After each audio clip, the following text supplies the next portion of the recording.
Good morning and welcome to Rising. Well, Robby, despite the best efforts of big tech, we're back. Here we are. What are we going to do with our newfound lease on life? Well, we're going to enjoy the fact that we have Kim Iversen in studio. Welcome to DC. Live and in person. I 3D printed myself this morning. So here I am. Yeah, it's great to be here. Great to be with you guys actually for the first time in person. And meeting Ryan for the first time in person. Met Robby before he came to my little tiny studio in LA. So, what do you think of the studio based on how you thought it might look? It looks pretty much the way, I see it. Yeah, but it's pretty cool. It's cool seeing everybody in person and, being here, of course. So lots of fun. So we're very excited for it. Yeah, but let's go ahead and talk about the elephant in the room. Where were we for an entire week? We were out because we were suspended from YouTube. And so what had happened, if you want to give the rundown, Ryan, do you want to give the rundown? Right, and not technically out. You could watch us at Facebook, which still exists. True. I learned over the last week that Facebook is a thing that still exists. And then also at thehill.com, which is kind of the owned and operated place where the videos always live. I have actually met a bunch of people that watch it just on The Hill because they find it easier to navigate. But most people like YouTube better. It's like the Fire Stick's better. It's easier to watch it on your actual TV. Mm-hmm. And also a lot of people just get served the videos. Mm-hmm. And that's a huge portion of the audience. And so, so last week, if you haven't read Robby's piece or my piece, we committed 2 crimes. One crime was posting video. I think it was 3 crimes.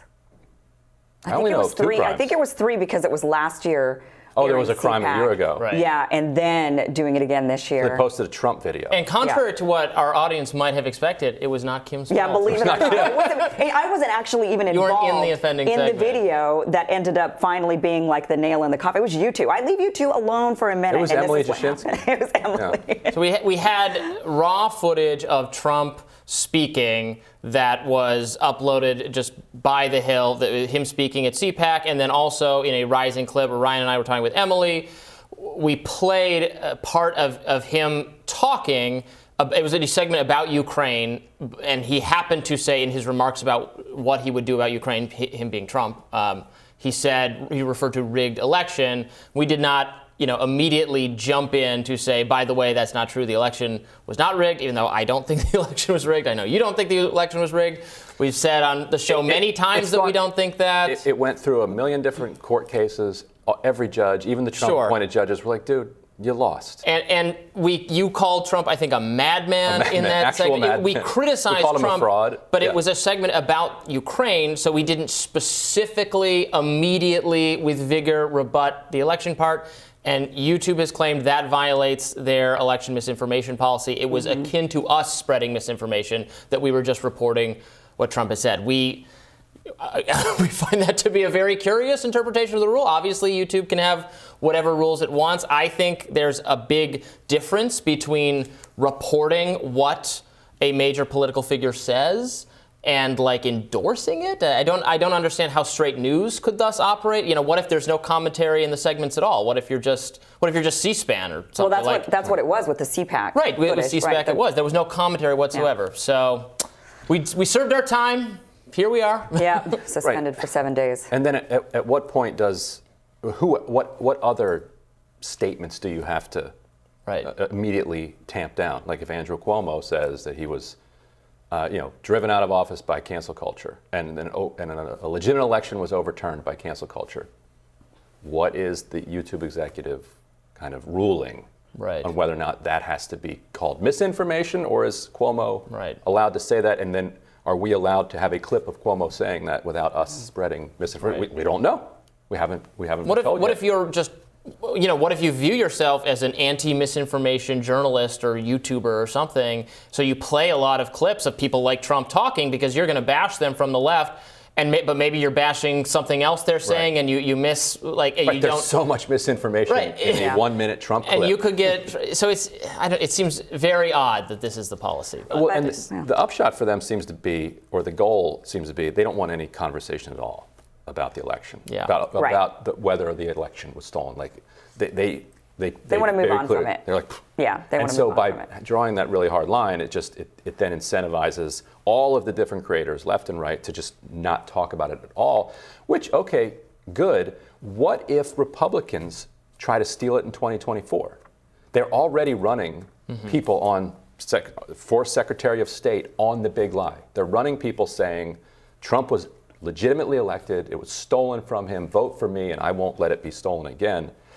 If those people get elected and those people try to swing an election in their state in 2024, you'll have a lot of progressive commentators who are just like, you know what, it's not worth losing my channel. We'll just pivot to unboxing videos. Right. We'll Yeah, just things. that's what they want. I think that's what they want. Yeah. And more Roblox. Just more people playing Minecraft and Roblox.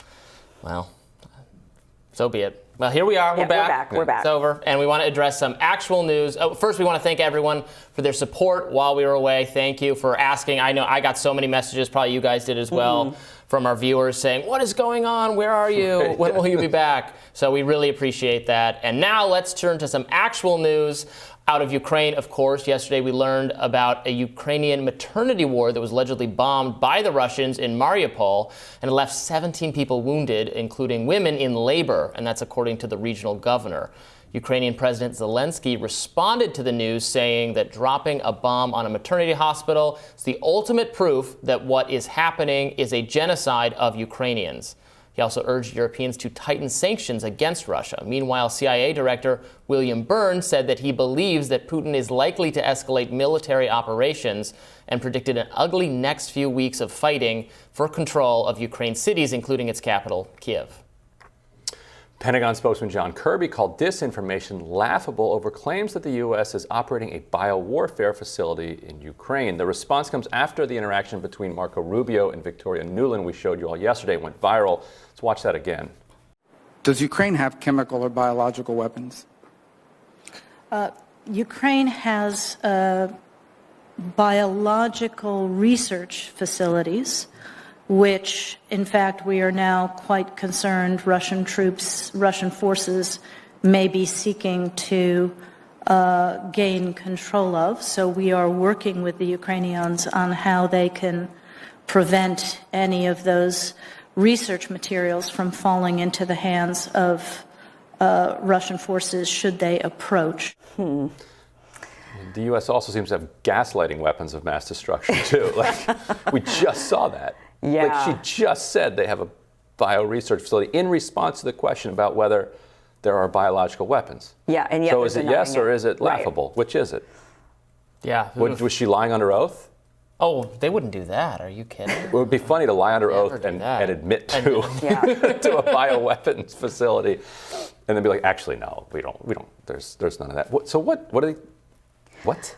I mean, this is one of the reasons why the Russians are saying that they're going in there now is because of the biological weapon labs that apparently they're claiming that are all over the country. And we've heard many people in the government say, well, no, that's not true. They're not there. They don't exist. And now you've got this woman now saying, well, okay, maybe they don't have weapons yet. Why? Because they haven't developed them quite to that point. So they're just doing research and they haven't quite gotten to the point where they would classify it as a weapon. Like, what does that exactly mean? But obviously that's a problem no matter what. I don't know if that's really truly the reason why the Russians are going in. Right. It sounds like Putin retconning a rationale after everything else is falling apart. I thought maybe we haven't paid close enough attention to his propaganda, but I thought it was all about denazification and Donbass and.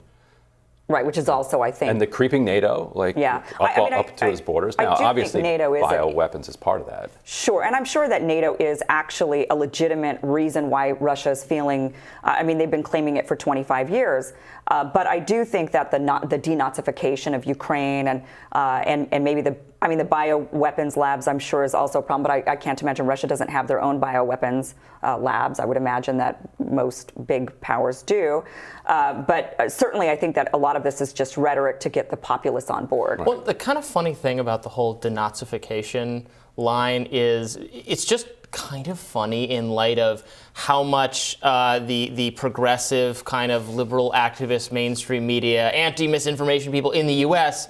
have settled on that same goal, right? Everyone on the right is a Nazi, and what the anti-fascism is anti-Nazi efforts. And now you're seeing very directly how that rationale can be used to justify authoritarianism and illiberalism. And now those same people are going, okay, well, it's there actually are some Nazis in Ukraine, but it's more complicated than that. Blah blah. It's it's more complicated. Right. Now the Nazism thing's a little bit more complicated than everyone who disagrees with me is a Nazi.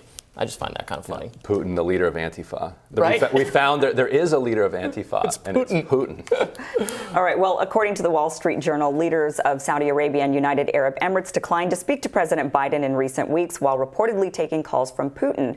And this comes as the administration struggles to contain a surge in energy prices that were already hurting Americans at the pump pre-Ukraine. Some speculate easing tensions between the U.S. and Venezuela are efforts to get Venezuelan oil flowing. And while Venezuela has freed 2 jailed Americans upon a secret meeting with Biden officials, the reality is that Venezuela's oil sector is crashing and can only carry a fraction of the crude oil they once could. When Senator Ron Johnson questioned Victoria Nuland over the possibility of buying oil from Venezuela, here's what she had to say. Not ruling out buying oil from the tyrant Maduro in Venezuela. You're not ruling that out. I will come back to you on that question. Okay. I don't know why we'd rule it out. We don't have the luxury of having everyone be our enemy, right? We don't buy oil from tyrants except for the UAE and the Saudi Arabia and all the other tyrants that produce oil around the world. Right. But there's some interesting speculation online about that article from the Wall Street Journal that said that Mohammed bin Salman and MBZ refused conversations with Biden. That actually may not be true. And and what's interesting is that right after that story came out, the UAE flipped. And the UAE is now saying, OPEC Plus should actually increase more oil. So UAE abstained at the Security Council. Right. MBZ has been in touch with Putin the whole time. Putin put out a readout saying that MBZ had said that Russia had a right to defend itself. Like, they were leaning hardcore in Russia's direction. But then after that story came out, they said, actually, okay, yes, we should increase oil production. And they broke with Saudi Arabia and Russia on that. So I wonder if they're finally starting to recognize their actual geopolitical size in relation to what they've been trying to pull off. This is a tiny little country. And they've been punching way above their weight for a very long time. And they may have found themselves finally in a place where, we might be about to get knocked out here. But can they even make a decision like that to just say, okay, they can publicly push. Yeah. And MBZ has a weird kind of mentor-protege relationship with MBS, even though Saudi Arabia is clearly like the dominant, more powerful country of those two. There is this relationship in which MBZ of the UAE has somewhat of the upper hand. It's a very strange situation. I just know we can't be in conflict with everyone. We got to pick our battles. Seriously. We do need to be in conflict with Russia, sort of, because they chose this, so we got to let some of these other things go. And meanwhile, Iran is like, we've got 1 million barrels a day. Let's do it. Yeah. Let's do it. Sign here. We already had a deal. We already had the deal. Just sign it. And all they want in this deal is some assurances that we won't walk away within 6 months. Right. Which seems reasonable. Which is a pretty reasonable request. We did that. Given what we did. Yeah. All right, well, stick around. We'll have our radars coming up, which is an interesting kind of look at what platforms you're on kind of ends up dictating what content you produce. But radars are back. People ask. Radars are back. Those are our little monologues. All 3 of us in studio. Coming up next.